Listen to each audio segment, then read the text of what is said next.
Assalamualaikum warahmatullahi wabarakatuh. Perkenalkan, nama saya Yoga Askanur Hafiz dari kelas 1A dengan NIM 240 140 2015. Pada video kali ini saya ingin mempresentasikan hasil dari kerja saya, yaitu membagikan subnetting mask ke tiap-tiap divisi dalam suatu perusahaan. Untuk itu bisa lanjut ke video selanjutnya. Jadi lanjut ke materi ya. Kenapa kita harus melakukan subnetting? Yang pertama, karena subnetting berguna agar IP yang dipakai tidak terbuang sia-sia maupun lebih efisien. Karena apa? Karena subnetting ini berfungsi untuk memecah jaringan agar menjadi lebih kecil dan bisa digunakan untuk host yang keperluannya sedikit dan tidak memerlukan hingga ratusan, dan ini meminimalisir terjadinya sesuatu. Yang dimaksud dari terjadinya sesuatu ini adalah semisal suatu perusahaan akan lebih aman dari serangan hacker maupun meminimalisir dari serangan spammer untuk menghindari dari suatu tabrakan dalam pertukaran informasi maupun mengirim informasi. Next, kemudian pada metode yang saya gunakan untuk melakukan subnetting adalah metode VLSM atau Variable Length Subnet Mask. Teknik jaringan ini membagi subnet berbeda-beda tergantung beberapa hostnya. Kenapa tidak pakai VLSM?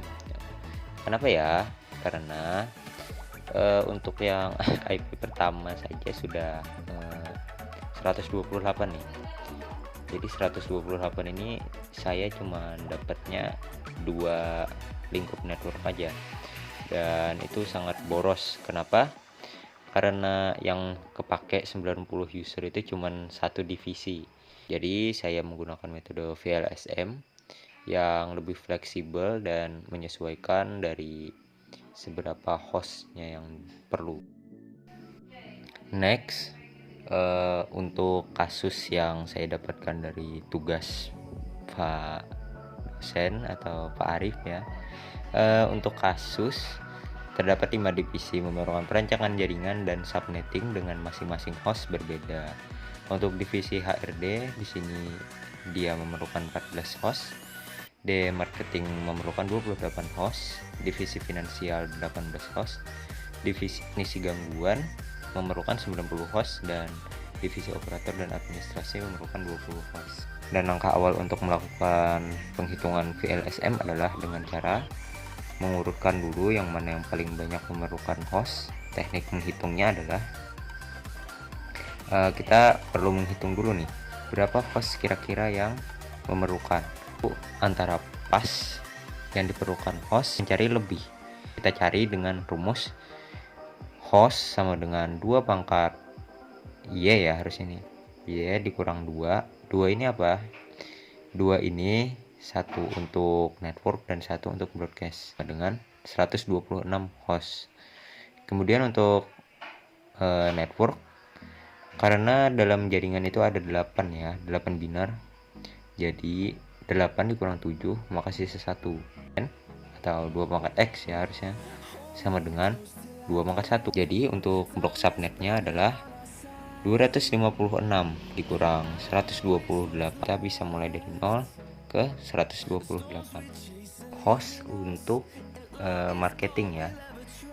Jadi untuk marketing ini berbeda sama dengan HRD. Kenapa? Karena nggak mungkin dong kita pakai 90 host sama gitu. Kita kurangi pada bagian host mendekati dengan 28. Jadi 2 pangkat 5 dikurang 2 sama dengan kita mendapat 32 dikurang 2, yaitu dapat 30 host. Maka network sisa yang dikurang dari host 5 ini, maka sisa 3. Jadinya kita mendapat slash 27. Networknya ada 3, yaitu 2 pangkat 3 tadi tuh. Jadi bilangan binar paling kiri itu nambah 1 ditambah 1 tambah 1. Jadinya sesuai nilai 128 ditambah 64 ditambah 32. Jika dijumlahkan maka hasilnya 224, yaitu 32. Kenapa kita harus mulainya dari 128 nih? Karena 128 itu sudah dipakai oleh divisi teknisi gangguan. Jadi kita mulainya dari 128 ditambah 32, jadinya ke 160. Kemudian untuk ketiga rumusnya masih sama, tetapi pada bagian blok subnet kita memulainya dari 192 ke 224. Dan untuk kelima ini agak spesial ya, maaf untuk di video saya lupa ganti itu. Jadi untuk yang kelima ini hostnya kita cuman perlu 14 host.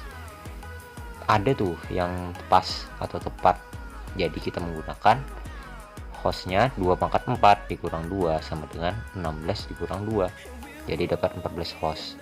Untuk network 8 dikurang 4 jadi sisa 4 tuh.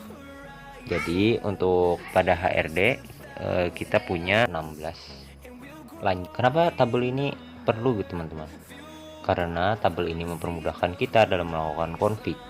Jadi untuk network kita seperti biasa, kita ambil dari 0, 192, 168.41.0. Untuk host mudah saja teman-teman, kita tambahkan 1 dari network. Dan untuk broadcast ini adalah hitungan terakhir dari blok subnet kita dikurang 1. Kemudian untuk kelas hostnya kurangi 1 dari broadcast, maka 126. Begitu seterusnya. Dan untuk perancangan saya menggunakan Kisco seperti pada contoh di dalam ini. Saya menggunakan router MT dan saya tambahkan slot gigabit dan saya hubungkan ke semua switch pada divisi-divisi yang memerlukan host. Jadi untuk ini sudah saya dan saya di sini menggunakan topologi star. Next, kemudian alasan saya memilih topologi star, kenapa? Karena topologi ini yang paling sering dipakai. Karena topologi ini terkenal yang lebih banyak plusnya daripada minusnya.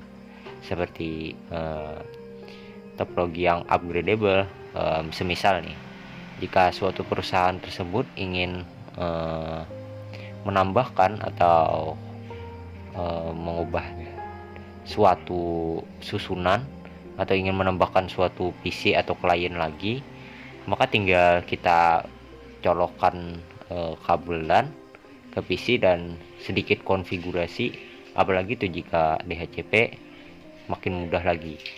Jadi kemudian meminimalisir gangguan pada jalur. Kenapa begitu? Karena untuk klien ini masing-masing terhubung menggunakan kabel ke switch ya. Jadi tidak ada istilah seperti kering, ada suatu kabel yang bermasalah dan bisa mengganggu lalu lintasnya. Dan kemudian yang ketiga, mudah dikonfig. Kenapa? Karena tujuannya ini sangat jelas. Karena topologi ini paling mudah dilihat dan paling enak ya. Next, nah mungkin itu saja dari video saya. Mohon kiranya jika ada yang kurang yang dimaklumi. Sekian dari saya. Wassalamualaikum warahmatullahi wabarakatuh.